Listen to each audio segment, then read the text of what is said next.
আচ্ছা, তোমরা কি কেউ কখনো একা একা ডেটে গেছো?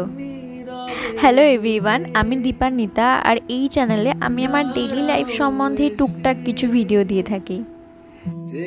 এই দিনটা কিন্তু আমার একটা এক্সপেরিমেন্টাল দিন ছিল বলা যেতে পারে, কারণ সেই দিন আমার ছিল ড্রয়িং ক্লাস আর ঠিক দুপুরবেলা একদম ঠাঠা পোড়া রোদে আমার ড্রয়িং ক্লাসটা ছুটি হয়। তো সেখান থেকে বেরিয়েই আমি ভেবেছিলাম যে আমি একা একা একটা ক্যাফেতে যাব, সেখানে গিয়ে বসে বেশ খাবো দাবো, কাজ করবো অ্যান্ড মানে ওই সোলো ডেট টাইপের কিছু একটা করব। ড্রয়িং ক্লাস থেকে ক্যাফেটা ওয়াকিং ডিস্টেন্সেই আছে, তো আমি হেঁটে হেঁটে ক্যাফেতে চলে গেছিলাম। তো সেখানে গিয়ে প্রথমে যখন বসছি, প্রথম দিকে তো সব ঠিকঠাকই ছিল, আমার বেশ ভালো লাগছিলো যে একা একা এসছি। আমি এমন অনেক ব্লগারদের ফলো করি যারা সবাই এরকম একা একা ওই সোলো ডেট টাইপের করে, তো আমারও অনেক দিন ধরে ইচ্ছা ছিল। আমি প্রথমে ভেবেছিলাম যে হ্যাঁ, খুব একটা বোরিং বিষয়টা হবে না, বেশ ইন্টারেস্টিংই হবে। কিন্তু যত সময় যেতে থাকে আমি যেন ভীষণ একটা কনসিয়াস ফিল করতে থাকি।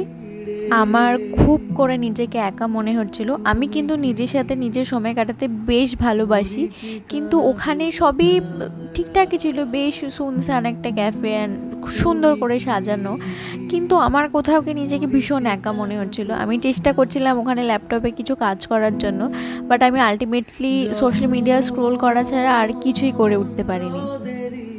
সেখানে গিয়ে আমি একটা চাইনিজ কম্বো অর্ডার করেছিলাম। আমি যদিও জানতাম যে এটা আমি পুরো কখনোই শেষ করতে পারবো না, কিন্তু কী ভেবে যে আমি পুরোটা এই মেনুটা অর্ডার করেছিলাম আমি জানি না।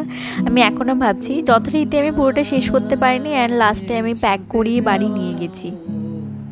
হ্যাঁ, যেটা বলছিলাম যে আমি নিজেকে মনে করি যে আমি হয়তো বোর ফিল করব না, বাট সত্যি কথা বলতে আমি ভীষণ বোর হচ্ছিলাম আর আমার বিহেভিয়ার খুব কনসিয়াস হয়ে যাচ্ছিলো। আমি কিন্তু খুব একটা কনসিয়াস মানুষ নই। সেই সোলো ডেটটা থেকে আমি একটা জিনিস শিখেছি যে আমরা নিজেকে যেরকম ভাবি সেরকমভাবে বাস্তবটা নাও হতে পারে। আমাদের নিজেদের উপরে যতটা কনফিডেন্স, সেটা যতক্ষণ না আমরা দেখছি যে সেই জায়গায় পড়ে আমরা আসলে কিভাবে রিয়্যাক্ট করছি, ততক্ষণ নিজেকে বোধহয় অতটা আগিয়ে নিয়ে গিয়ে ভাবাটা ঠিক নয়। এই ছিল আমার আজকে ছোট্ট একটা ভিডিও। তোমাদের কেমন লাগলো কমেন্টে লিখে জানিও, অ্যান্ড থ্যাঙ্কস ফর ওয়াচিং।